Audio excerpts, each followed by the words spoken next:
I feel weird when you're here because I'm just talking to myself, but you're also here. That's what that was. He doesn't even listen to me. Hello, everyone. Welcome back to my channel. My name is Jamie, and today I'm going to be doing a reading wrap up for the month of September. Oh my gosh. I straightened my hair and it's already curling again. Love that. I feel like I just posted my summer reading wrap up because I put off doing a video for the entirety of the summer. And then I put off editing it until it was uploaded, I think, in the middle of September. And now it's the end of September. So I have some books to talk about. Here are the books. Oh, I need to have my mic. Here are the books that I read in September. I tried to focus on physical books, except I did read an audiobook. Obviously, it's not pictured here because it's audio. Oh my god, that's heavy. Okay. I mentioned this a little bit in my summer reading wrap up, in that all of summer I was listening to a lot of audiobooks kind of passively as I was doing work, as I was doing chores, and I learned that I was having a hard time actually focusing on physical media, not just books, any kind of physical media. Even watching long form videos was a little bit of a struggle for me. I had to watch it while doing something else, and I'm still struggling with that. And I don't know, there's this whole thing about like Gen Z and attention spans and TikTok and yada, yada, yada. So I was like, I've got to challenge myself and just read some physical books. I actually did this thing. Hold on. A wheel. Have you ever seen those like wheels where you click it?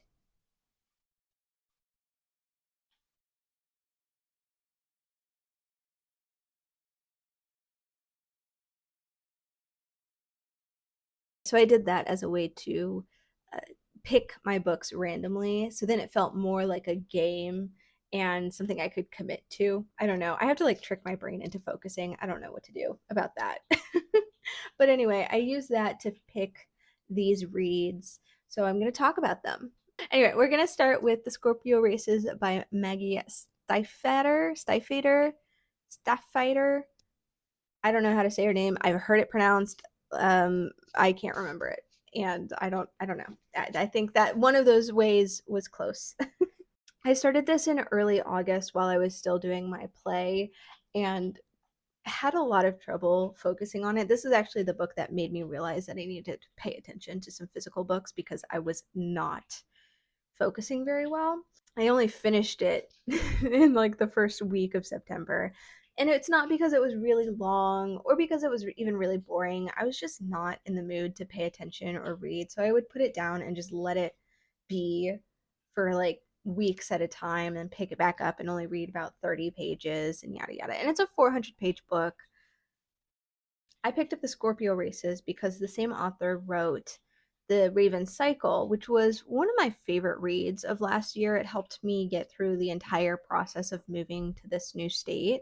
And I really loved her writing. I actually listened to them on audiobook and immediately bought the physical copies because I just wanted to see the words written down. Do you want to come up here? You can come up here. That's the thing. He's going to be like, no, the chair moves. I don't want to get up here. Come here. Don't make me pick you up. Obviously, I loved her writing style, so I wanted to read The Scorpio Races, which is specifically about monster horses. And I thought it was the perfect kind of book for me because I already love the author's writing style. I already love her characters and the magic she has with that. And this one is specifically about horses. Love it. I will say it's not as strong as the Raven Cycle. It is just one book. So the Raven Cycle obviously could have more of a slow burn, could have more of a build up, more stakes because it was a whole series. It was a 4-book series. This one, it's just not as strong of a story. This is set on a European island and it's pretty much inferred to be somewhere in the UK. The horses that come up every year in November, which is why they're called the Scorpio races, they are called Kapel Ushka, which is an Irish word. This is an Irish myth. It's very similar to like Kelpies. Have you ever heard of a Kelpie? These horses live in the water and they come up and they get you to ride them and then they drown you. Uh, this is the same kind of vibe. These ones specifically are carnivorous, so they will eat meat. They only eat meat. They'll kill people. They're very deadly. But the tradition on this island is to capture and train these ushka, I don't know if I'm saying that right, these water horses, and then race them every year. I don't know why, it's just a tradition. There's a whole ritual around it. We learn that these water horses are a part of this island's history to the beginning of time. Like the island and the horses coexist. The reigning champion of these races is Sean Kendrick. He's won the last like 4 years on specifically one horse that stays with him throughout the entire year, named Core. And our other main character is a girl named Puck Connolly, and she enters the races as a way to keep her brother from leaving the island in favor of the mainland. I don't really understand that line of logic. I don't really follow it. I think the logic here was that she threatened to do it unless her brother agreed to stay. And because he didn't agree to stay, she had to follow through with the threat. And then also, if you win, you get a lot of money.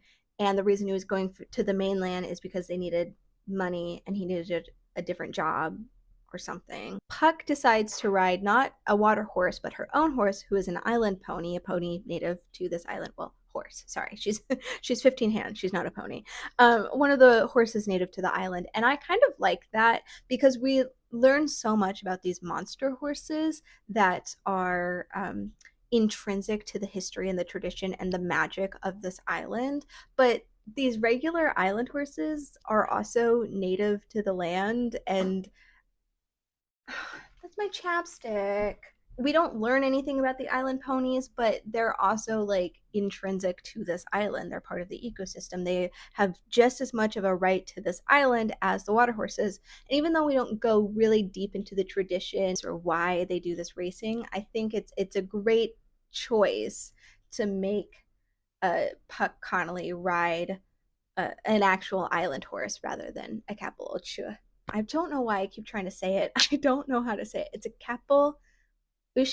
When I say this isn't as strong of a story as the Raven cycle, I mean that some of the choices, some of the logic, some of the decisions that happen don't really make sense to me. At least I can't really follow them. They just kind of happen for convenience sake or because. And also, there were some repetitive scenes. There was a lot of dryness in the first 300 pages. I will say the last 100 pages really made the story for me. Not that the first 300 pages were really bad in any way. There wasn't that much of a driving force behind the story until the last 100 pages. The main two characters kind of revolve around each other, but almost intentionally avoid each other until we get towards the end. A lot of the book is just a build-up and training to the races rather than the actual race. I don't know why when I first picked this up, I thought it was an endurance race.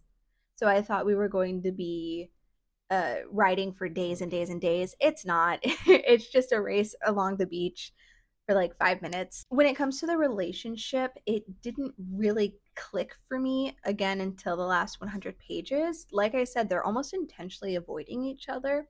And so we kind of get to those last 100 pages. Sorry, I keep saying that. Last 100 pages. And then suddenly everyone around our two main characters starts saying things like, oh, you and Sean Kendrick, you guys are really hanging around each other a lot. Oh, what are you doing with Puck? Like, what, you seem to be kind of into her.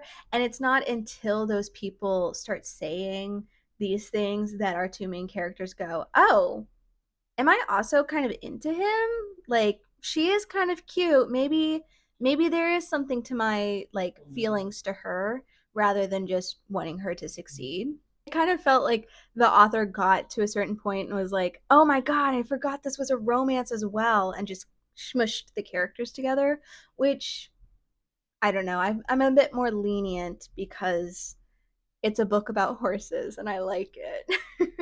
The ending really worked for me. It is the kind of ending where it's satisfying in an unsatisfying way. We have our goals and our ideas and our wants, that we don't exactly achieve, but we get to a point of happiness. I don't know if that's more of a spoiler, but I like those kind of endings. I like when you commit to a bittersweet ending. I like when characters, who are leaving still leave, or characters who wanted something don't get it quite in the way that they want it. I love when authors commit to that because I think it makes a much stronger and nuanced ending rather than just having people decide, oh, never mind, I'll just stay here. Or, oh, you showed me, kindness, so now I'll give you what you want, that kind of stuff. I find those endings to be very annoying. Even for YA books, I am like, come on, guys, we can commit to bittersweet endings, and this I would say is a bittersweet ending, and it worked for me. Gansey is a soft-spoken, sweet, wonderful male love interest who's a car guy, and my fiance is a car guy, so that's why I felt really connected to this. But this is an entire book about a soft-spoken, sweet, kind horse boy.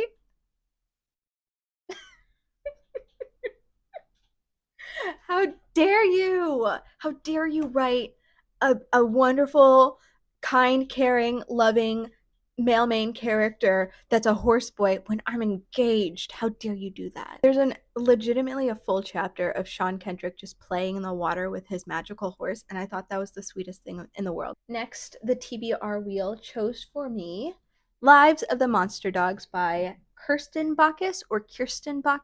This is just a little weird book. It's wild, it's weird. I talked about this in my vlog when I picked it up. I didn't have much to go off of it. It doesn't even really have a summary. It's just got quotes on the back. This is a meta epistolary novel chronicling the lives of monster dogs, and it's weird and I loved it. So in the, I don't know, 1800s, a man, a mad scientist, came up with this idea of creating a dog hybrid, a computerized weird dog hybrid to create the perfect soldier. He has the strength and hands and brains of a man, but he has the loyalty and fierceness of a dog. And the mad scientist actually never got to create that animal, that hybrid, but um, he developed a cult like following that created an entire town dedicated to his research and to this project. And so eventually they created an entire town of these monster dogs. These monster dogs ended up overthrowing their human masters in the town and finding their way to New York City, where they live as like mysterious celebrities. They have like millions of dollars in jewels, and then they obviously sold their stories to Hollywood and other things and just got millions and millions of dollars. And they invite one woman specifically to befriend them and give her the honor of writing about their lives and write articles for the press, be kind of like their PR manager. This book somehow succeeds in taking a very focused and niche concept like monster dogs and makes it feel very vast in just a very, I mean, it's a short book, and it's told to you through like essays and biographies and operas. There's a transcript of an opera. It's told to you in such a way that it still makes it feel like there is an entire world within these monster dogs' lives. I keep saying it's the title, The Lives of the Monster Dogs. There's an entire world, and it feels vast. It feels long. It feels messy. It's just little comments and footnotes and little actions that makes it feel like these dogs were so interconnected. I just love the way that information was told to us. I love the way that information was delivered. Like I said, there's a transcript of an opera. I loved it. And an opera that rhymes too, even though it's like written it's a translation of a German opera. It still finds a way to rhyme. I loved it. I loved this book. It's so weird and so interesting. And I actually put the author's newest book on my TBR immediately. Next, I read Birds of Paradise by Oliver K. Langmead. Whew, where do I even begin on this book? I read a lot of weird books. This is a Dollar Tree book. I found this at a Dollar Tree, and honestly, I did this to myself. I knew what I was getting into. I picked this up because one of the blurbs on the back says it sits between John Wick and Plato, and I honestly cannot understand how accurate that is. This is a book where Adam, as in Adam from the Bible, Adam, the first man, is still alive. He's an immortal being. He can be killed, but he doesn't die of old age, and it takes a lot to kill him. He's huge, he's massive, he's got thick skin, regenerative abilities, I guess. I'm not sure. But he's alive, he's immortal, and he's in the modern day. And through a series of events, he gets sent on basically a quest to find out what some of the animals from Eden are up to. The animals of Eden have an animal form and a human form, and they live lives with these secret identities, but they are named after the animal. Like, for example, there's a woman, her name is Crow, and it's like Crow with a capital C, but she goes by Rachel or whatever because she has to have a human identity. And they turn into animals. They're also immortal, but they also can be killed. They just can't die naturally. So Adam goes on this adventure to figure out specifically what Magpie is up to, because Magpie has been stealing money from some of the other animals of Eden. And they run into this incredibly rich man who's the bad guy, and he is seemingly hoarding pieces of Eden, like flowers and some of the animals from Eden. He's hoarding them because he wants to covet. He covets Eden. I don't know if that's how you use the word covet, right?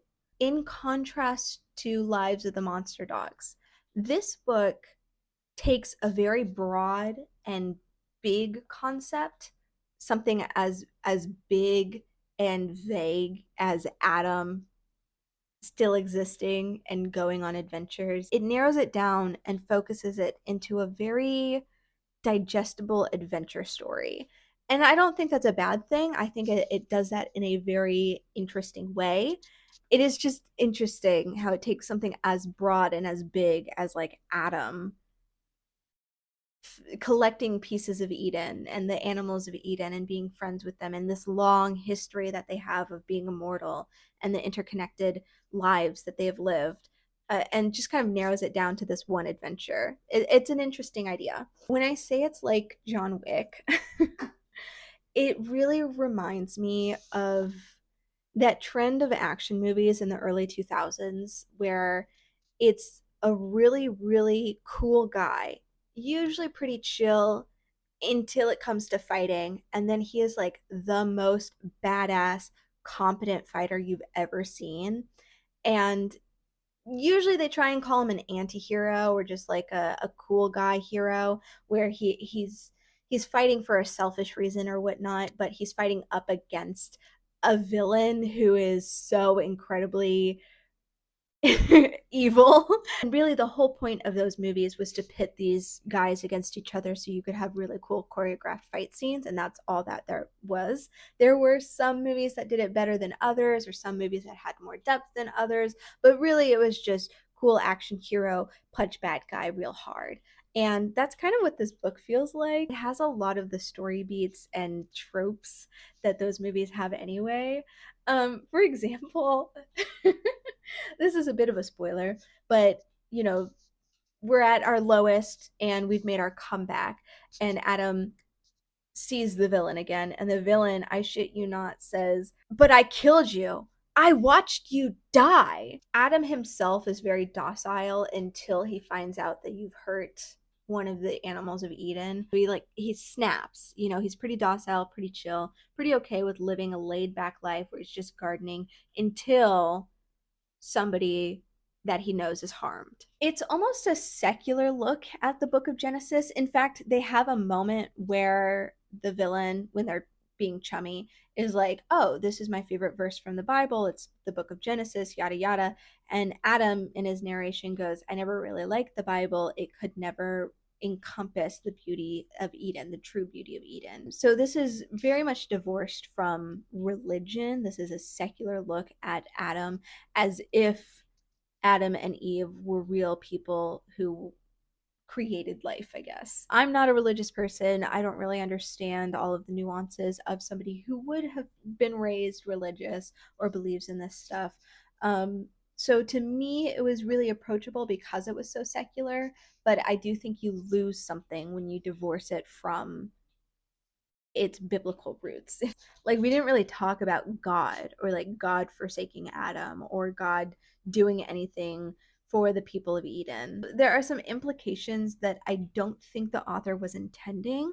One of them being that Adam is a very, very tall, very broad, muscular, dark skinned man. Obviously, the author is trying to write like a diverse book, and he has characters who are gay, as characters who are women, and Adam, who is black. And I think that's about it. I don't know. Nobody else really gets a lot of description. Like I said, Adam is a docile, chill guy until he snaps, and then he's incredibly violent to the point where he is like cold blooded murdering these people.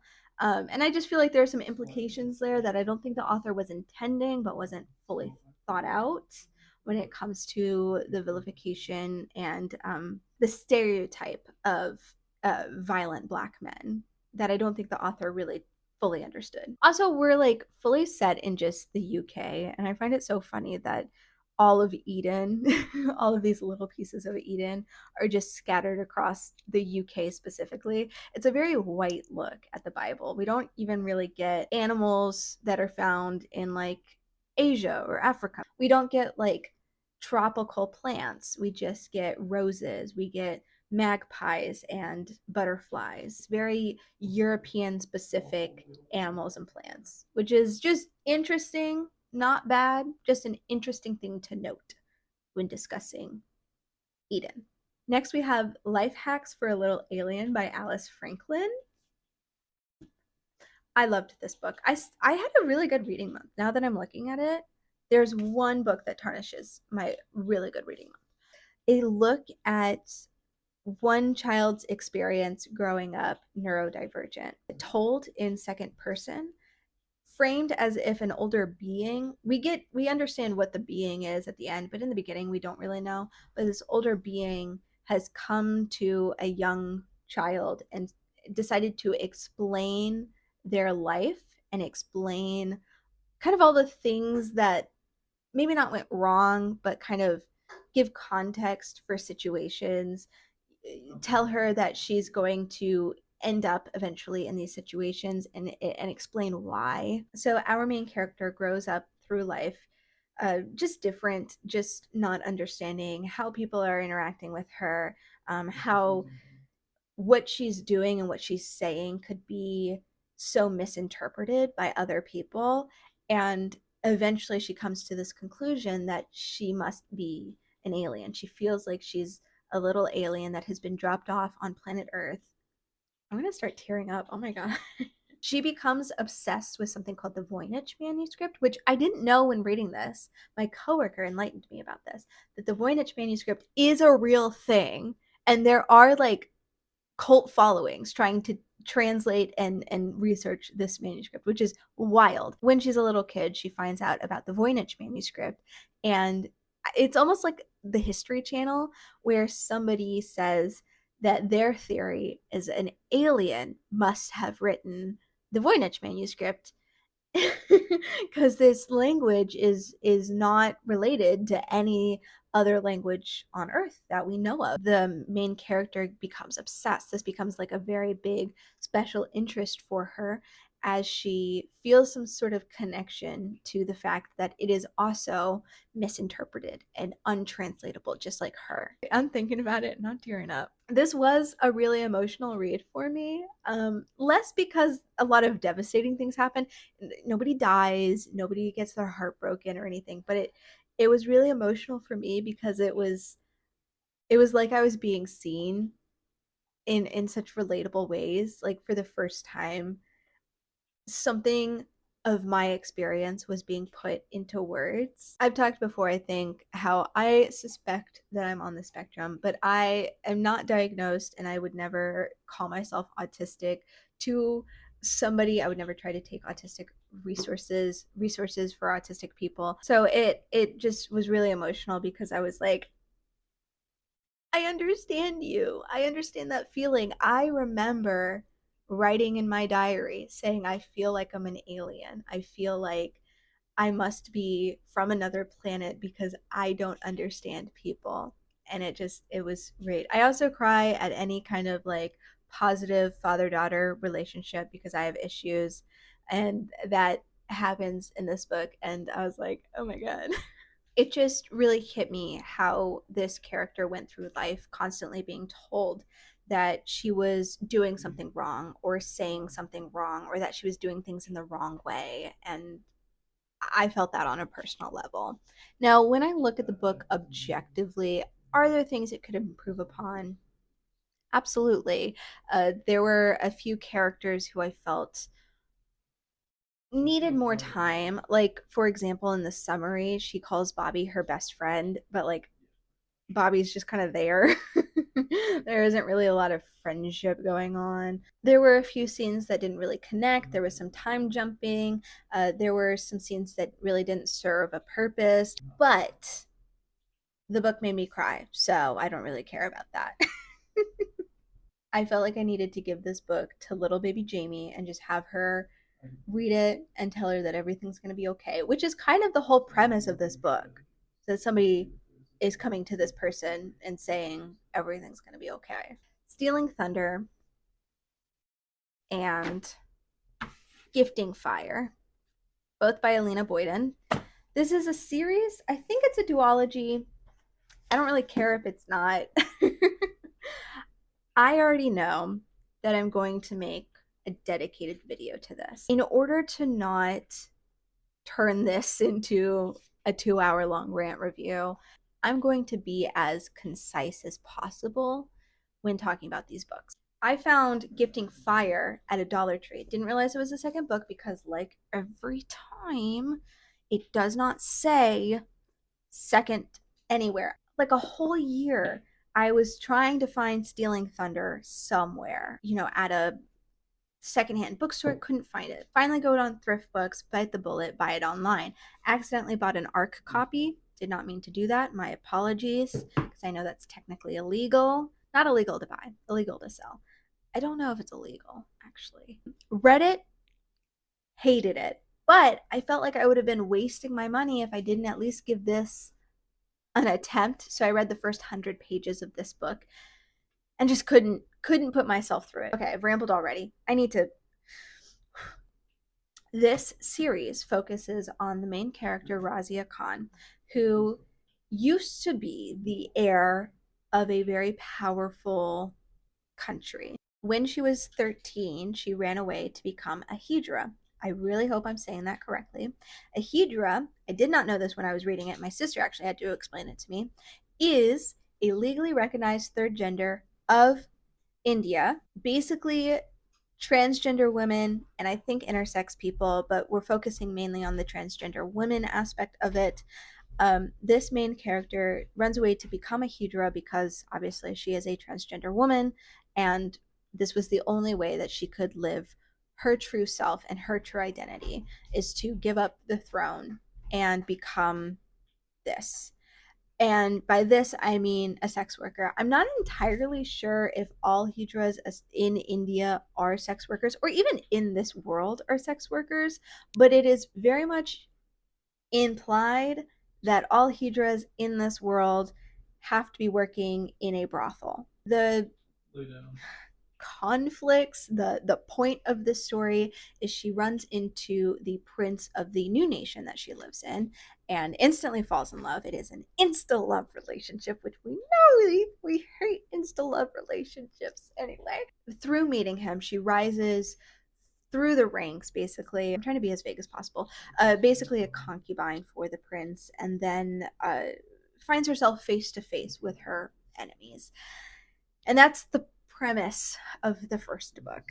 This book fails in so many aspects that it's kind of hard to figure out where to start and also how to be concise, which is why I know I'm going to rant about it. I have to have a video where I explain this book. We'll start with the writing style. It is incredibly repetitive. For one example, Razia tells us that she has to keep her true identity a secret because if she didn't, if her father found out where she was or what she was now, he would send assassins to kill her.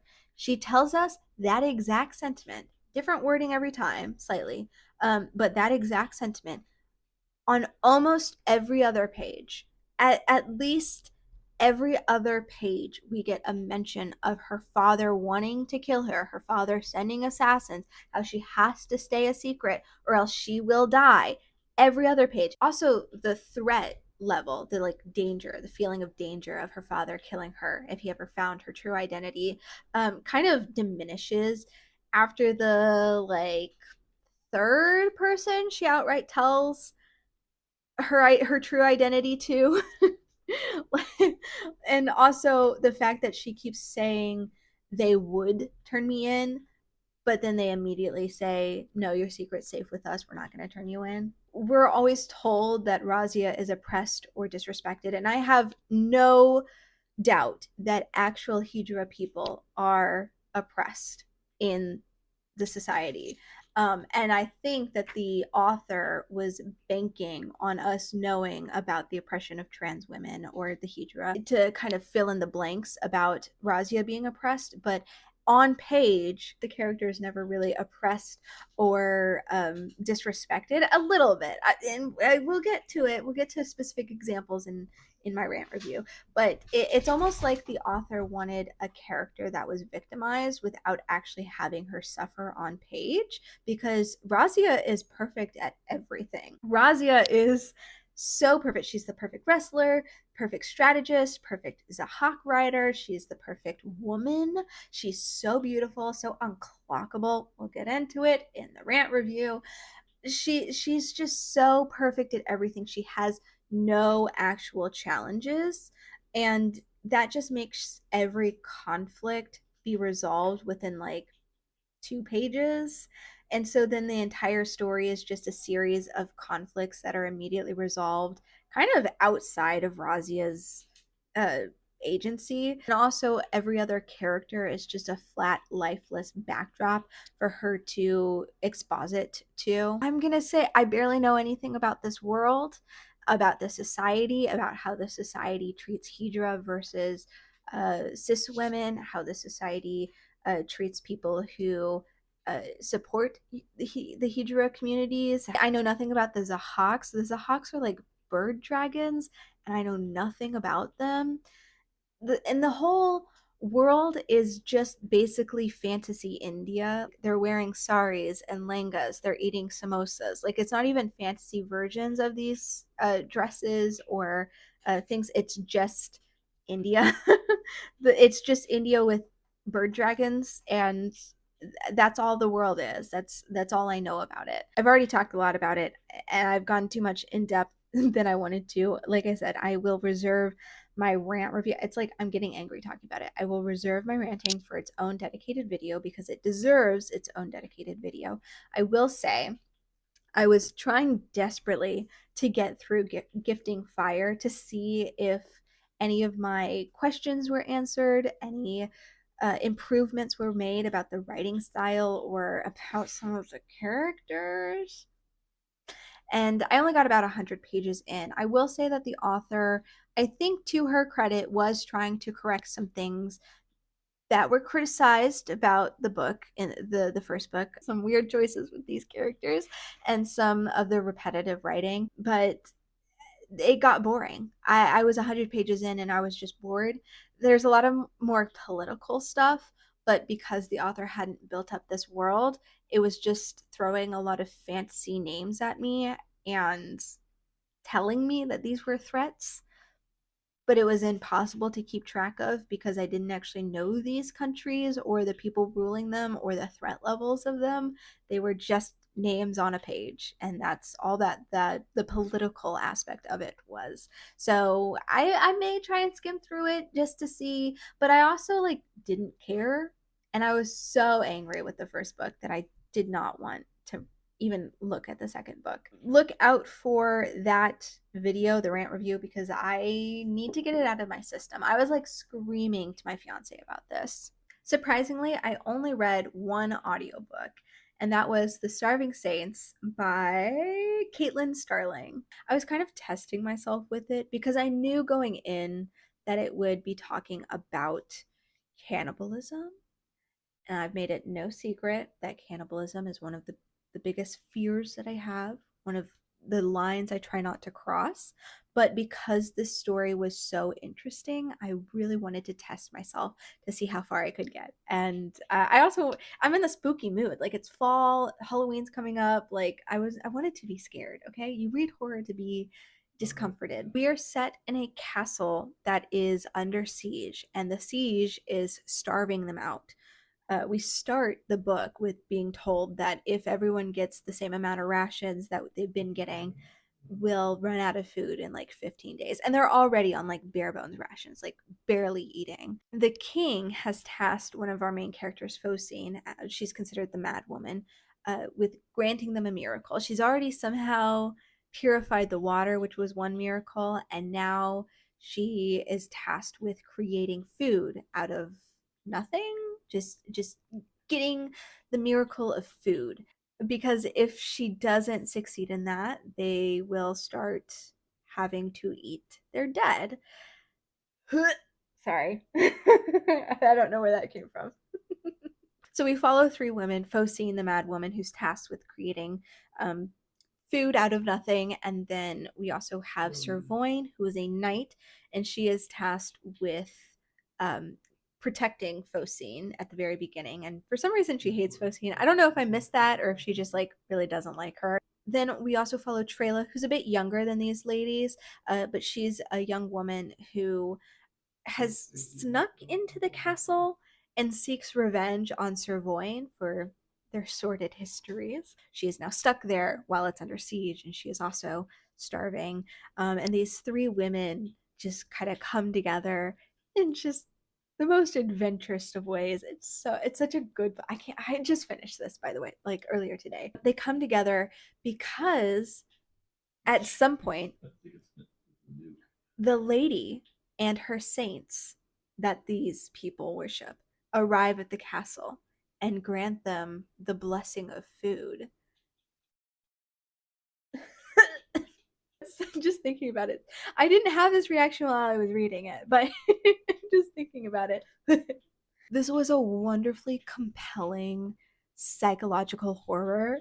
I don't read a lot of horror, but when I do, I prefer a psychological horror rather than one that's like splatter horror or like more gruesome. And honestly, I think the fact that I could actually stomach this, it's not that gruesome when it comes to the depictions of the horror.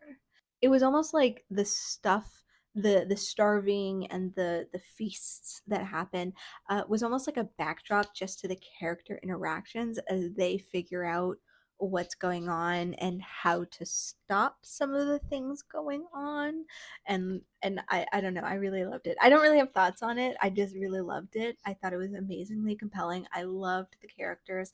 I loved the relationships built through these characters and their interaction. I will say that in this book, I did kind of realize that what I'm looking for when it comes to characters is and character interactions is less romance and more intimacy. And I use that word very vaguely, very broadly. I'm not talking like physical intimacy specifically, just kind of the intimacy of characters. I don't know how else to explain it because no place in this book could you ever say that there was any sort of romance or even a romantic aspect to it. But some of the best scenes are when two characters just kind of on a physical and emotional level are intimate in an angry, hateful way. And I don't know how else to explain it, but I loved it. I ate that shit up. I'm sorry, my fiance is talking. In vibes only, it kind of reminded me of Full Metal Alchemist.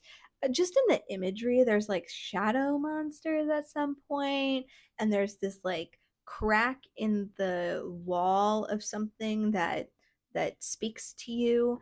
And in that imagery, it just reminded me of Full Metal Alchemist. Nothing else really reminded me of that story, but because of that, it felt familiar. Like the horror, the gruesomeness of it kind of felt familiar because I'd already seen it. I feel like this is the second really popular horror book that's come out recently that focuses on bees as like a horror iconography. I don't know if that's a normal thing in horror, but I feel like this is the second book I've seen recently that's like bees specifically. I kind of scary. Did I understand everything in it? No. But did I like it? Yeah. It passed the time for me. It really helped. I was really engaging with it. I enjoyed it. That's going to be it for me. I read like 6 books. I DNF'd one, so 7 in total. But yeah, look out for that rant review because I know it's coming. I just need to write my thoughts down so I don't ramble the entire time because I want it to be like a cohesive rant review. But other than Stealing Thunder, the rest of my reading month was quite good. I really enjoyed it, and I actually got through a lot more physical copies than I thought I would. 4 physical copies that I actually sat down and read, and mostly enjoyed reading. And that was great. So that's going to be it for me already. I'll see you in the next one, and bye. The ending did work for me. Did you say dive into hell? Yes. That's what we do. We're hell divers. Okay.